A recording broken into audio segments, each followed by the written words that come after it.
I've been living on a Caribbean island for 2.5 years, eating street food, drinking local water, and someone in an expat group just told me I probably have worms. So let's talk about that. Okay, so this question comes up constantly in the expat groups, and there's currently a debate going on there too. Do you need to take deworming meds when you live in Belize? And the debate online is honestly exhausting, so let me just cut right to it. I've been full-time on Caye Caulker for 2.5 years now. Before that, I was coming here annually. I drink reverse osmosis water, I eat street food regularly, and I have colitis, which means my guts are not exactly bulletproof. And I've been fine. I don't know anyone personally who's dealt with worms here, so where does this paranoia come from?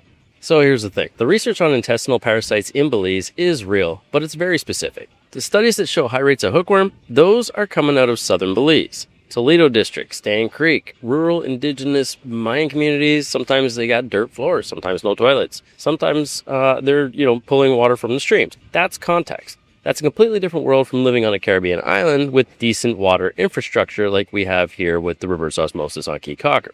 The WHO guidelines on deworming, they target high-risk groups, children in endemic areas, pregnant women, communities with high prevalence and poor sanitation, pretty much. A healthy adult expat or foreigner with clean water and no symptoms is not who those recommendations are for. And here's the honest part. I'll give the other side this much. Worm infections can be asymptomatic. You can carry a light load and not really feel it. That's the argument for taking the deworming meds once or twice a year as a precaution. It's not crazy, it's cheap, and it's generally well tolerated. And it's what a lot of long-term travelers do as regular maintenance. But here's my take. If you're living somewhere with good water, you're wearing shoes or flip-flops, if you're in a wet, mucky area, you're not walking barefoot through rural farmland every day, and you have zero symptoms, the case for routine preventative deworming is kind of thin. You're not in a high-risk group. The main transmission routes for parasites that you actually need to worry about are skin contact with contaminated soil,